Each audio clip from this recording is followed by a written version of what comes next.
Hello, my name is Tom Colosimo and I'm a career coach.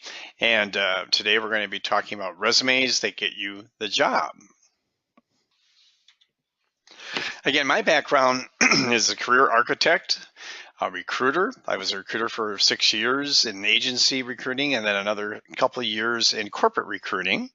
I'm an avid networker because I really believe, and it's widely known, that 80% or more of the jobs are found through networking. And I'm a career changer. My background includes being in accounting for over 20 years, then going into agency recruiting for about 5 to 6 years, and then a career coach for a higher ed location here in the Twin Cities for about 7 years. And then I'm also a leader of a community job support group, a networking group over in the East Metro called the Career Transition Connection. So I totally understand what is needed when you're making career changes, when you're going from one type of job or one type of industry to another, and the importance of understanding what keywords are needed in your resume, as far as your pitch as well, and how you convey that message to the marketplace. So the first type of resume we're going to be talking about today is the chronological resume. Chronological resume basically puts your work history in order, starting with the most recent activities and working back in time. As you can see here, you start with having the name of the company and their location, then a basic description of what the company does, their products, things of that nature, and then going into the actual title and what you did in the job. I'm kind of a proponent of keeping less bullets of more quality than having more bullets with less quality. So what we see here in the top one with the car dealer, BMW there, we have 6 bullets there. And kind of going down that, you can see that we use increased dealership new car sales by 8%, sold over 14 vehicles, I mean the #1 spot out of 25 client advisors. Things that are listed that have numeric values in there to kind of support the claim, to support the activity that this person did. Those things are highly regarded by recruiters when they see numeric values about substantiating why you increased revenue or reduce costs or the volumes you're working with. That really excites the recruiter. And that's what you want to get into your resume. That's the type of activity that you want to show that way. As we go down to the Brighton Gateway Center down there in Oakdale, Minnesota, again, having a description of what that Brighton Gateway Center is about. You can see a little bit there. It talks about being a strip convenience center located in Washington County, oversaw the tenant relations and management of multiple commercial properties, things of that nature. So it sets the tone for what that job was and what Brighton Gateway Center was. Then we get again into bullets. Again, property account manager, filled 2 vacancies within the first year of remodel, manage pricing and leasing strategies by understanding the competitive landscape, approved and negotiated contract bids between tenants and property owners. So again, you're describing key things that you did that were really actions and things that you can take accountability for and responsibility for. I always try to say that a resume is not a job description, it's a statement of achievements. And in this case here, through these bullets that we can see on this slide here, we're talking about those accomplishments, blending in numeric values that can substantiate and support those claims. The other type of resume is called the functional resume. Now, the functional resume is not one that's highly regarded by recruiters. They'd rather see the chronological one to see what activity was within what companies during what period of time. The functional resume is going to be listing the achievements kind of in more of a summary fashion. Kind of if it's organizing or spearheading negotiations, created risk rating systems, things of that nature that are going to show certain elements, certain projects and tasks that you took on. They don't necessarily equate to where you did that work though. In a functional resume, it talks about those key skills you have, the experiences, kind of more in a summary level. And then below that, you see the jobs that this person had or the jobs that you may have had that way. And again, those are in reverse chronological order down there. But the recruiters can't tell where you had that great experience of reorganizing key developments or spearheading negotiations, et cetera, et cetera. They can't tell where that happened, and they want to know generally where that happened. So these types of resumes are probably better off, like if you're just meeting somebody for a networking meeting, informational interview type of meetings. These types of functional resumes can be used better in those talking points and those discussions, more so than if you're submitting them directly to a recruiter for a job. So resumes that get you the job, what's the point, right? What's the point about the resume? What are we trying to say in a resume? The focus of your message on what their needs are is really what you're trying to convey across. You want to customize the resume for the types of jobs that you're applying for. You want to make sure that you're looking at that job description to make sure that what you have on the resume correlates to the needs that they have. Again, if you think of this as a marketing of yourself or marketing of your brand to the marketplace, that's part of what we're doing here in a resume too. Your statement of achievements, again, support your brand, who you are, and what expertise you bring to the marketplace. The abilities you have, the education and skills all support that. They're all part of the building blocks of telling the marketplace who you are from what history you have and what skills and experience you have. If we get into the format, we talk about the preferred font type as being Arial or Calibri. And this is because it's a cleaner type of font look to it. It's more of a block look to it.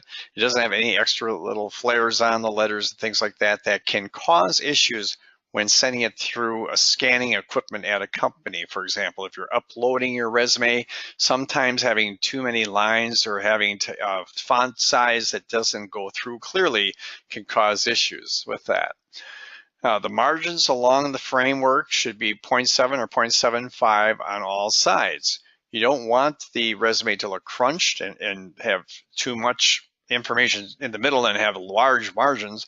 Conversely, you don't want to have the types that go all the way to the edges, right to the frame of the paper.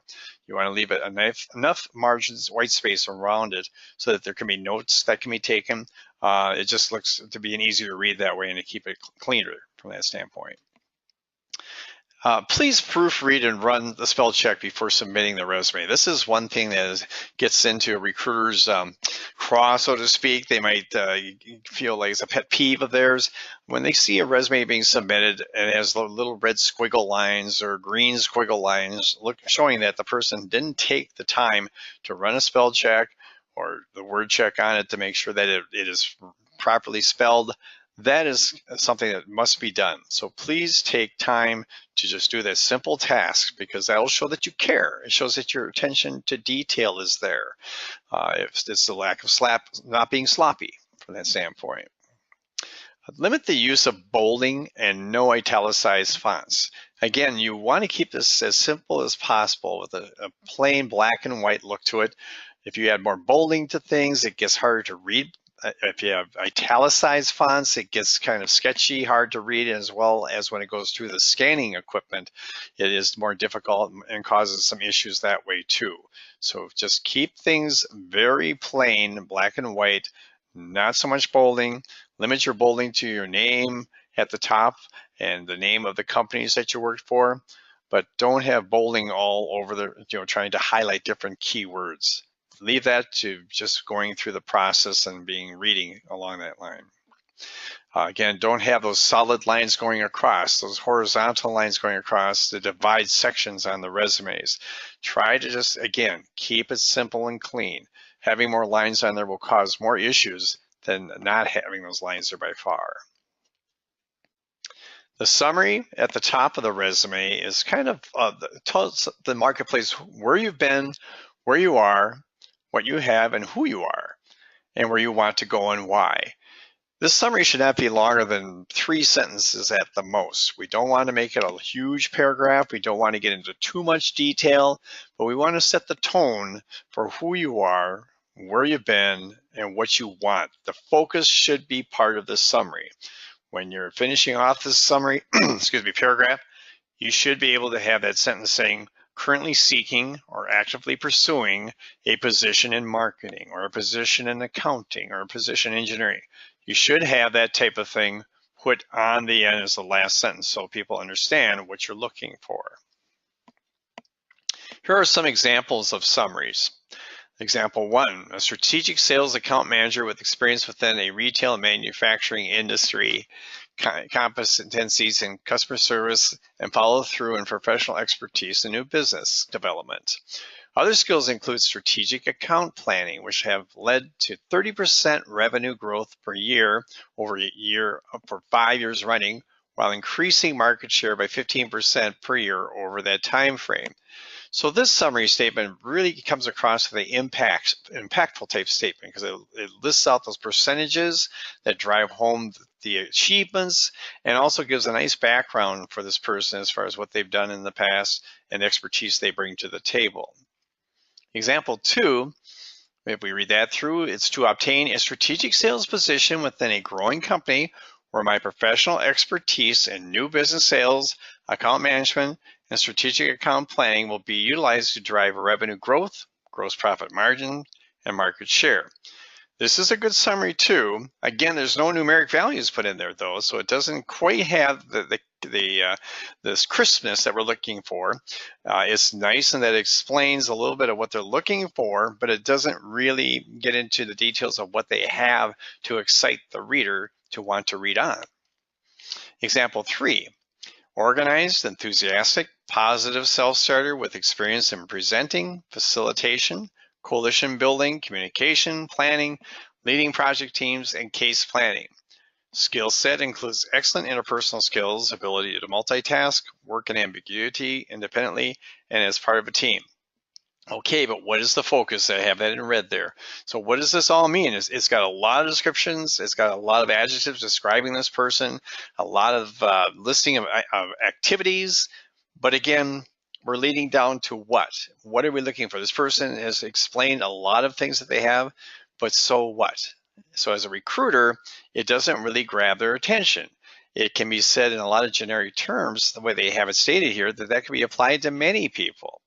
And the key of a resume is that you want to stand out against the many other resumes, the many other candidates that are applying for the job. So again, the first example here with those numeric values in there really shows some expertise, really shows some action and activity that they have. And as far as what they're looking for, it doesn't really bring that hook. It doesn't have that hook statement in there that really says what they're looking for. Example 2, again, to obtain. So this example 2 talks about the actual looking for what types of jobs, but again, it's missing some of the support that we need to really kind of quantify what that's about. Example 3, again, doesn't have any quantifiers and also doesn't have a focus.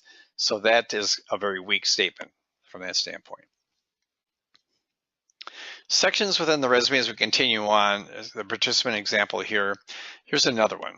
Highly motivated and resourceful finance manager with analytical reasoning who thrives in high pressure environments while executing superior financial reporting, budgeting, forecasting, management, and team building skills.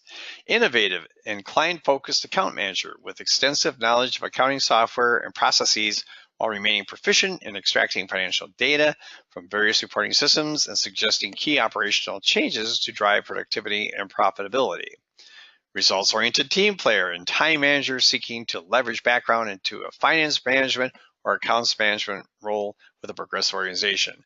So again, it has a lot of descriptive here. Again, we're lacking the thing about quantifying percentages, any types of dollars or increase of sales, reduction in costs, things that might be exciting to the reader. But at least it does describe this person's background fairly, very detailed. And then it gets into what they're looking for at the end. So you can see how that kind of flows into what they're looking for their focus. As we move on to the education section, this is pretty straightforward and simple. An example here, St. Mary's University, Minneapolis, Minnesota, anticipated December 2017 is when this person is going to be graduating with an MBA in marketing management. Again, I'll notice the bolding here. We're bolding the education title of the section, which is allowable and which makes sense to bold those section headers. And then we only bold the name of the university. We don't bold the state and the city. And we do bold the year of graduation or anticipated time of graduation. And we do not bold the focus of the degree as well. And then listing the undergrad here, if this person here has an undergrad, they have St. Cloud State University is bolded again. The St. Cloud, Minnesota is not bolded. 2014 being the year of their graduation is bolded, and then their focus of degree of BA in marketing. So very simple, very black and white type of thing, bolding only the name of the university and the year of graduation or year of anticipated graduation in this case here.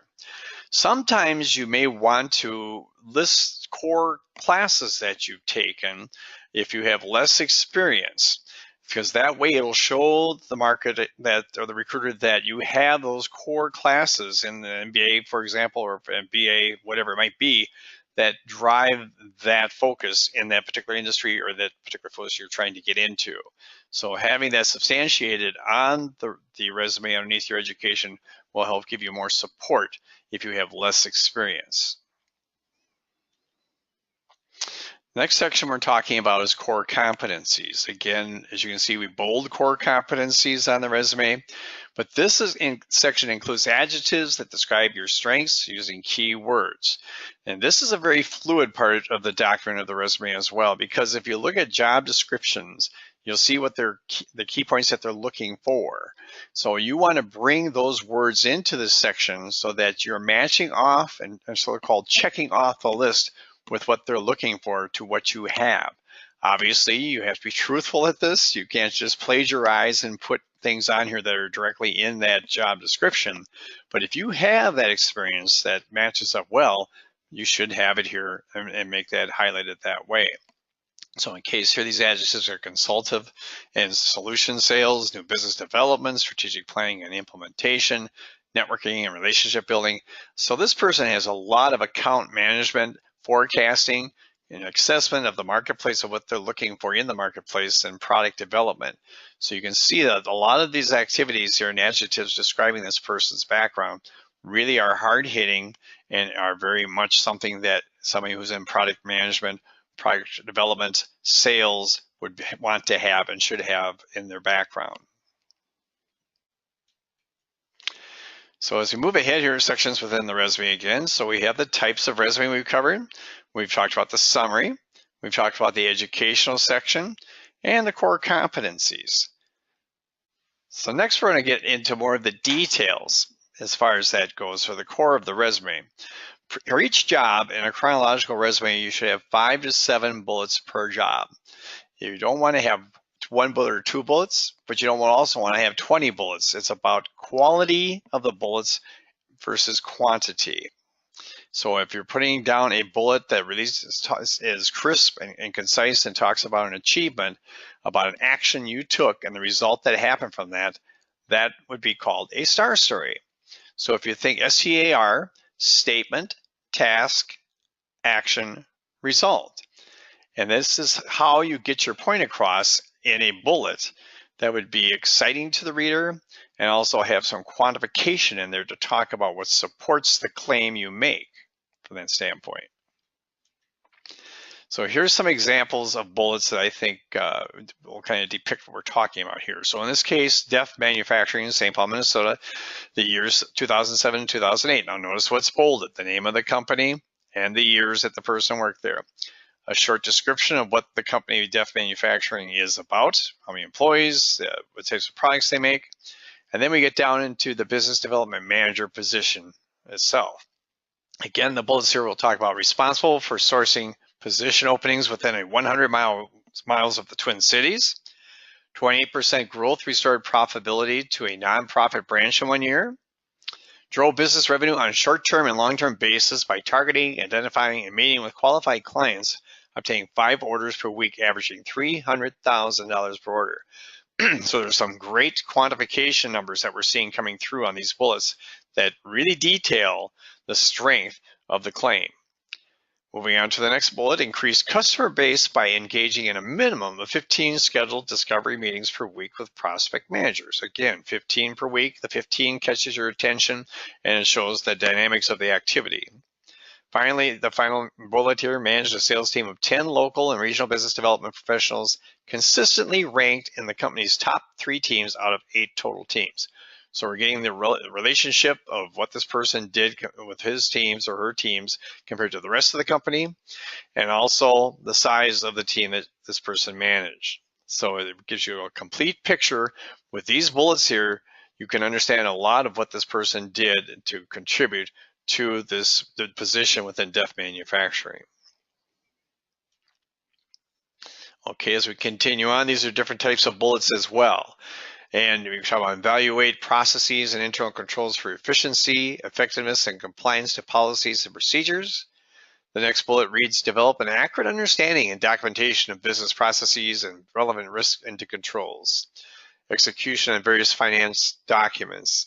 These are different types of bullets here that kind of describe what the activities were, but they don't really come across as really driving home the achievement. It's more of a job description look to them. I don't see these as being the types of bullets that people would be excited, like a recruiter would be excited about reading.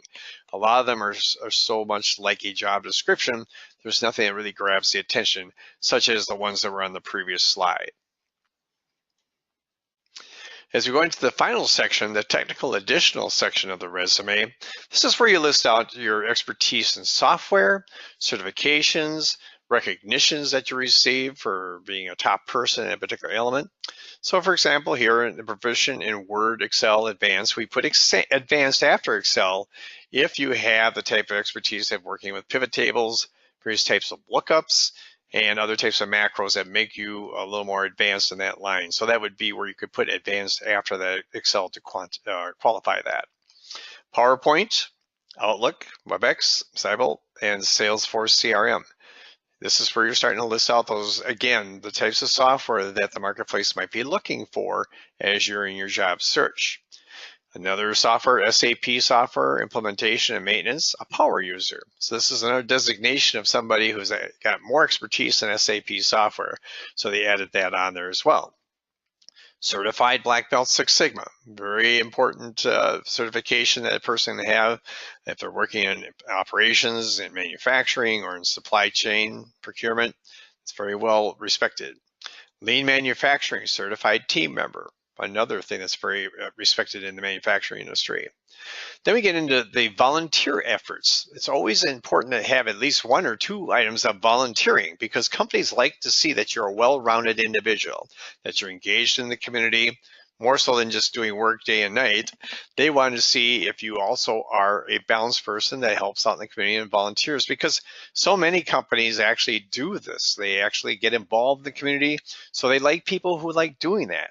And it just makes them like you more. And it's all about being liked to get a job within a company. So in this case here, Habitat for Humanity happens to be the choice of volunteerism taking place for this person. And finally, president of the marketing club at St. Mary's University for the particular calendar year, scholastic year. And so that shows that the person was involved on the campus and is in a leadership position. So this technical additional section covers things as we see here, software activity, technical abilities, as well as the volunteerism activities, and then maybe some recognition or some club or leadership skills that a person has taken.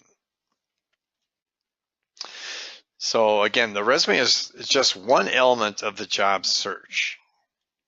Other elements of the job search that can work in tandem with the resume is the pitch and LinkedIn, this being online, the social media, as well as networking, and engage within your field of focus as far as networking, and be strategic, tactful, and professional. All these elements in your job search are very important. The pitch is who you are. Is when you meet with people, you tell them who you are and what you're looking for, if you're making a career change or what types of jobs you're looking for. It's very similar to the summary statement on your resume. LinkedIn is another critical element online. To be engaged with LinkedIn, to have strong connections with other people in the industry, and to introduce yourself to other people in the industry or get introduced to those people in the industry through others so that you have a strong network and can get to talk to other people who might be in that industry that can help you with your job searching or career changing. And again, that combines with the networking aspect itself. And again, when you're engaging within your field of focus, that's getting involved with things like professional associations, organizations, things like that, to talk with other people through happy hours or types of luncheons or speaker presentations. That is another great way to get and know other people in the industry or career that you're trying to get into. And again, being strategic, tactful, and professional. Obviously, when you meet with people, you want to be, gracious. You want to send thank you notes after you meet with them with your networking activities, and you want to be connected in a professional way through LinkedIn and through other communications that you may have. A couple of reference books that I highly recommend for this topic of networking as part of the job search. The first one here, The 2-Hour Job Search by Dalton, is a great book, very detailed, breaks down the whole idea of the job search in many different elements. This book came out about 5 years ago, and Dalton is a national author, and it's done very well across the country, and people have respected this book very well. And it really gets down to all the elements of how to put together your resume, the key components of who you are, what you're looking for, but it really dives into identifying a network or what people you know or can get to know that can help you find jobs or change careers. The second book here, The 20-Minute Networking Meeting by Nathan Perez and Marcia Bellinger, is a local publication here in the Twin Cities. And this book is very, very easy read from that standpoint as far as networking with people. The title saying 20-minute networking meeting is a little bit tongue-in-cheek. It could be 30 minutes, but they say 20 minutes, and the idea that they're trying to get across is to be specific and not too long with people. People are all busy. You want to set up an agenda ahead of time when you meet with somebody for networking, so that person is shown that you're respecting their time when you're meeting with them.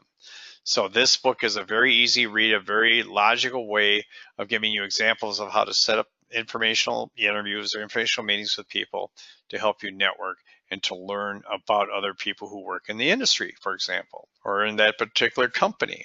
Those are ways to network and to learn more about those companies and the people that work there.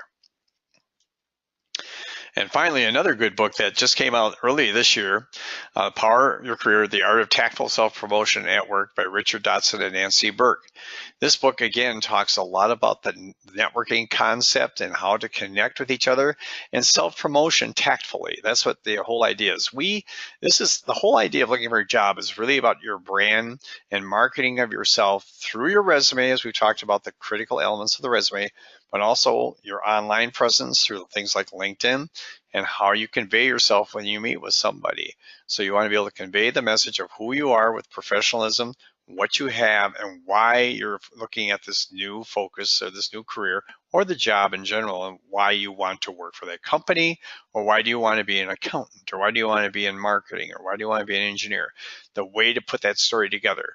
This book really covers that very thoroughly about how to be tactful, but doing self-promotion and helping yourself at work to get promotions as well as finding other opportunities. For those of you who would like to connect with me or contact me, my email address is stated up here, colosimos@comcast.net. That is my cell phone number up there, 612-386-3715. And then on LinkedIn, if you'd like to connect me, I'd be happy to connect with you because it's a powerful tool to help us network, and I can help with that networking as well. So I hope you've enjoyed this presentation. If you have any questions, feel free to reach out to me. And happy networking, happy job searching, and good luck with your resume and your future.